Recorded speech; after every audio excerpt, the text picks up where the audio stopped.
quite satisfactory. Can you describe the wound at all? His wounds fell into three categories. The first, a tangential wound of the right side of the chest, which Dr. Shaw can best describe. The second, a compound fracture of the right wrist. And the third, a soft tissue wound of the left thigh. The main problem in dealing with the wound of the chest was in closing the chest, because the bullet which entered the right shoulder in the back went down across the chest and struck the fifth rib in such a way that it was partially shattered, and this caused an opening through the chest wall into the pleural cavity, which allowed the right lung to collapse. The surgery was just a matter of taking away the damaged tissue caused by both the bullet and the rib fragments, and then closing the chest so that the right lung could be re-expanded. No, it shouldn't be considered critical. His condition is satisfactory considering the wound that he has had. Considering the path of the bullet through his body, how close did the bullet pass from any vital organs that would likely have resulted in a fatal shot?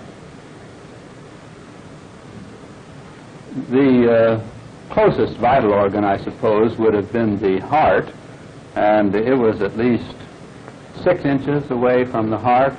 In other words, the bullet actually did not enter the body cavity, but it caused an opening into the body cavity by the shock-like impact against the rib, which it fractured. The bullet itself did not enter the body cavity. It only went through the chest wall. Has the governor been conscious at all? Yes, the governor has reacted from anesthesia quite satisfactorily now. He is fully conscious. He's mentally alert, talking, and in fact jocular at times at the moment. Has he had any comment at all on the shooting? No, we've purposely avoided commenting on this. this. Is he aware that he was shot? Oh, yes. Does he know the president is dead? Not at the moment, no. Do you know when he'll be told? Tomorrow, in all likelihood. Has he had anything to say at all about the shooting? He's asked questions in a general nature, that's all. Dr. Shaw and I agree, after talking to Mrs. Connally, that it's probably quite fortunate that the governor turned to see what had happened to the president. Had he not, the chances are quite good the path of the bullet would have been straight through and through and would have involved the heart.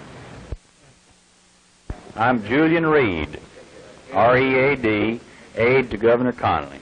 Could you describe the seating position in the automobile? Yes. The president was seated in the right rear seat. Opposite in the left rear was Mrs. Kennedy. Immediately ahead of the president on a jump seat was Governor Connally. Immediately opposite him was Mrs. Connally.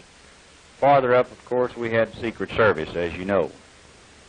As Mrs. Connally recalls, just before they reached the triple underpass, the shot rang out, the first shot, and she feels quite sure that it did hit the president. Governor Connally, who was seated here, turned immediately to see what happened, and as he turned, he was struck. The president, according to Mrs. Connally, immediately slumped, and Mrs. Kennedy grabbed him. A moment later, Governor Connally slumped, and Mrs. Connally grabbed him. Both women grabbed the men almost simultaneously and ducked as much as possible to guard against any possible gunfire following that. Mrs. Connally says that the next thing she recalls is a Secret Service man picking up a telephone in the car and giving instructions of, let's proceed direct to the nearest hospital.